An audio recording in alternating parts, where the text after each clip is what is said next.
Hello guys, I'm Futureal. I stream 5 days a week over on twitch.tv/Futureal, and in this video it's yet another one from the Project Diablo 2 Season 6 beta servers. It is time for the Assassin, and this video was supposed to come out yesterday, but on account of me having one too many gin and tonics on stream, it is going to be today. On the bright side, you are actually going to get 2 videos today, so be on the lookout for the Sorceress video that's going to come out a few hours after this one. So, as normal, we are testing 3 different builds in this video. I hope you're going to enjoy the video, and if you do, don't forget to leave a like and a subscribe, and also leave your comment down below for how you like this beta video and how you like this project overall. Until the next time, take care, and I will see you soon. Okay, first Assassin build. And we are going to test the Wake of Fire. It was said to be nerfed. We have played it a little bit in this cow map right here. I'm going to show you guys the end of the map, including the boss. Don't worry too much about the gear. Gear is pretty generic. We have Infinity, Gaze, Levy, Laying of Hands, String, and Gore on the Mercenary. I'm using Call to Arms and Lidless on swap. We have 2 Claws, 1 Plague, 1 Fire Lizard. We have some runes in here because we can't have cannot be frozen corruptions. We can't have any corruptions. Mage Fist, Maros, Enigma, SOJ, Arachnid Smash, Wisp, and Waterwalks. And then we have Life Mana, Small Charms, and Skillers. You can do these elemental damage large charms if you want that instead. You can also go with like 6 to 5 Wake of Fire Claw, like Cunning. I think it's Cunning, Claw of Quickness, and then have 3 to Wake of Fire. Or you can go with a crafted, whatever you come across that has a lot of skills, because negative fire rest does not affect traps anymore. So anything with a lot of plus skills on traps, you can go in your offhand. I do believe that Plague in your main hand is the best base with 3 to Wake of Fire and whatever else you can get. Like 3 Wake of Fire, 3 Death Sentry, 1 Fade would probably be the best you can get. Outside of that, the build is very simple. We have maxed Fire Blast, Wake of Fire, Wake of Inferno, and Death Sentry. Maxed Weapon Block, and we have 1 in Fade. So we are playing Fade as our main buff. We have Teleport to counter the movement speed issue, and we also have Claw Block to deal with blocking of projectiles and hits. So we should have quite a bit of defensive stats here. We have... well, it should go down here. And Fade. We have 24% damage reduction with this build and about 50% chance to block.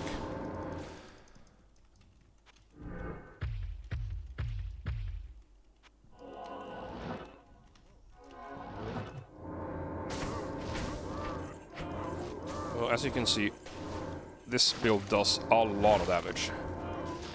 And this isn't the ideal way of building this character. It's just something we threw on to show like how strong the build is. If you want to optimize this, you can get a lot stronger than this. Oh, it is actually double trouble. Okay, there's actually 2 bosses. So this is Wake of Inferno. So we just spam out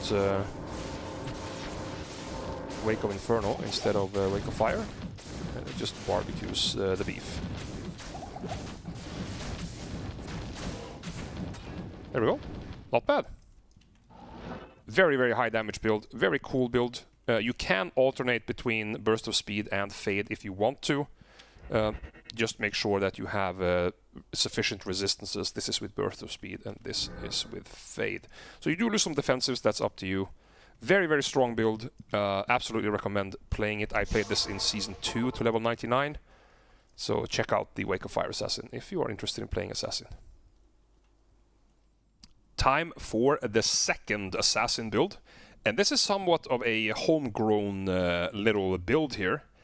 We got this idea, the Twitch chat and I, to build a dual claw with Plague Phoenix Strike Assassin for having the option to proc lower res, and then we use the Ethereal Bartox in the main hand for the leech.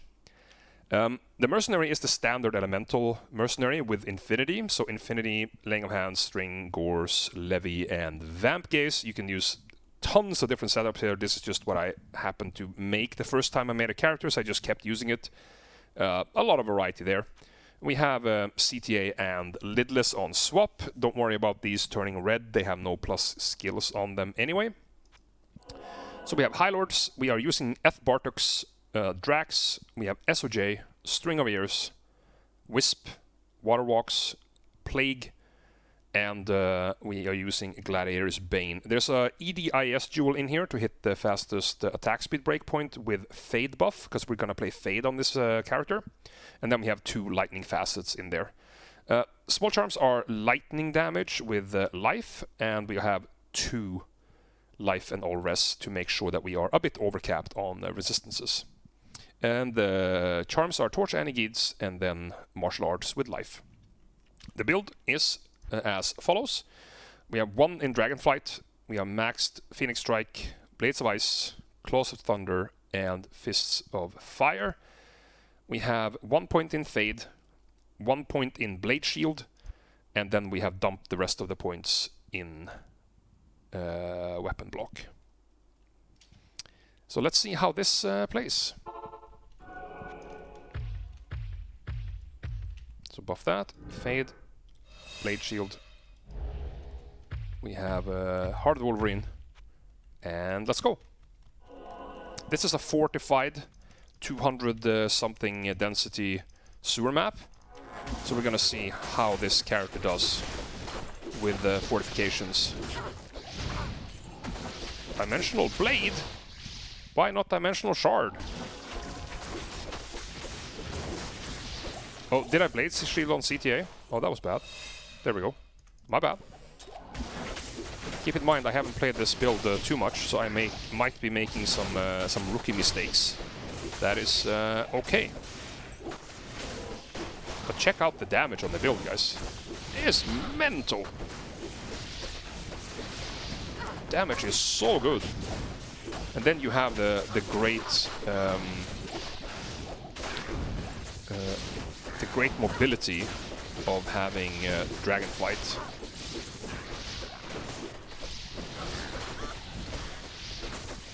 Put up the World of Warcraft meter. Okay, I put up the World of Warcraft meter on one condition, that you keep both your hands above the table.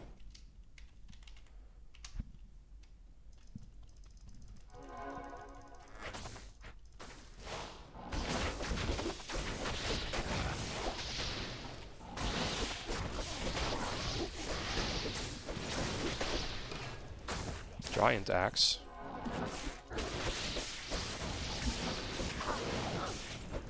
So this is a very, very cool build.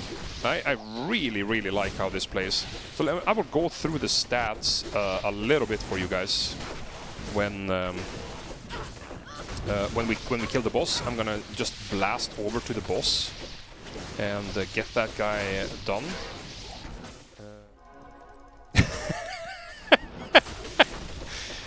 Thanks so much for the resub, Scary. I appreciate it.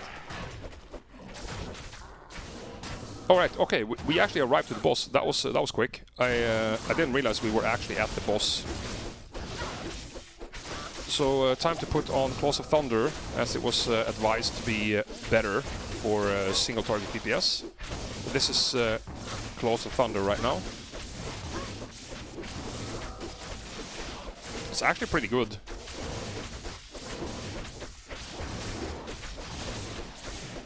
Actually pretty good. It's a fortified boss. He has a lot of health, but I have to say that this build in general has surprised me. I have to say, it's a really cool build. We have well, you have seen the clear speed. We don't need, like, the numbers don't really mean anything, but the clear speed you guys have seen now. This is a fortified tier 3 map, so this is not a freebie by any stretch of the imagination. It's quite a tough map, and let me tell you about the defensive stats we have here. So we have what was it, 2600 life? No, 2400 life. with battle orders, and this is a crappy battle orders too. It's a battle orders with 2 skills, and we don't have +1 corruption on anything here. So this is doable to get well above 25k, or 2500 I mean, if you are playing this on live. We are playing Gladiator's Bane. I don't even know if that's the correct option, but that's what we were suggested. It has Canopy Frozen, has a lot of flat reduction. It's a cool item. We have 44% block. That you get to 25 if we have 1 extra plus skill. We are getting steel carapace as a suggestion here in the chat. That might be that's better. That's all up to you guys. The archetype is more what I am interested in showing. Our resistances are almost 100 all. We have a lot of flat absorb. We have here we have 30 flat physical absorb, 45%, and we have 32 magic absorb. So it's a very strong, very strong build, this, and I hope you will check out this homegrown build. I really did like it a lot. And now over to the last assassin build. Okay, last build of the assassin. We're going to check it. We have chosen to go with the Act 5 Gavel mercenary for amp damage on this kicks in. It's a little bit of an unconventional build, but that's okay. Try something new with some new items. So we're using Stalker's Cull, G-Face, Metal Grid, Storm Shield, Fortitude, Soul Drainers, Raven, String, Wisp, Gores upgraded, and we have Attack Reading and Life.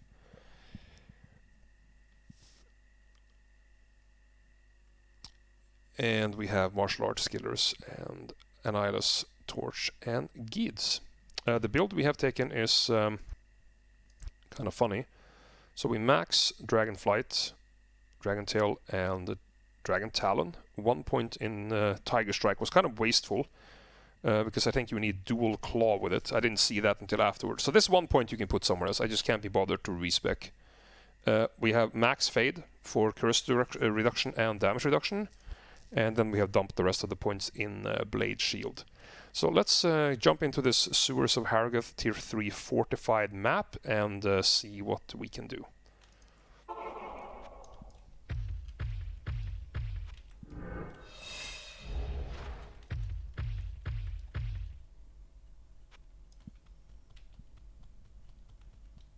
Yeah. We know there's dolls here.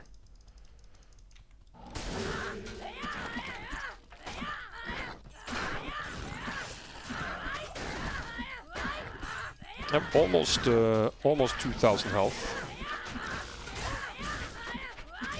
Besides the exceptionally loud character, the damage seems actually pretty good.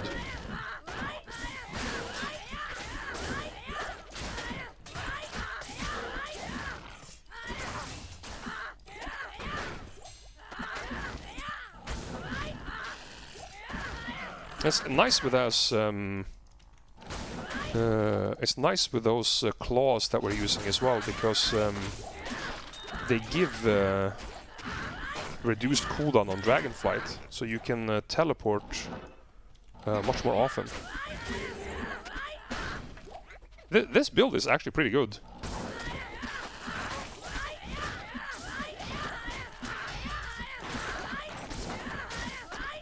It is not advised to go for maps that have dolls in them. Just trust me on that, guys. Just don't do that. I wanted to test it to see how bad it was, but it's not worth the chunking.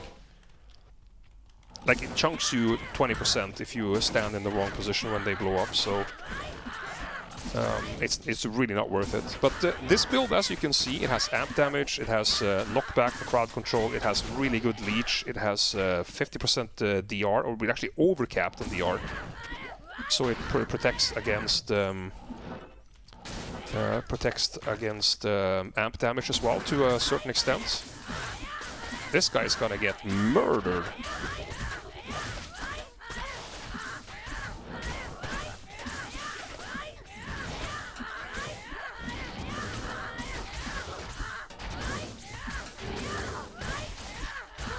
There we go.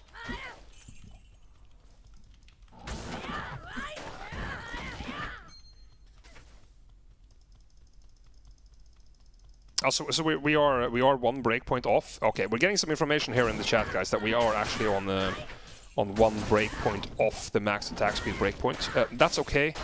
You can still see that if we are off the breakpoint, we're still doing an absolute massive fuck ton of damage here. So if you do build this character slightly more accurately than I did, you're even going to have a better DPS output than what you guys see here. So the damage here, this is a fortified map, and it's on purpose because it is a little bit easier to play these high damage single target centric characters in the fortified map because you get double the loot.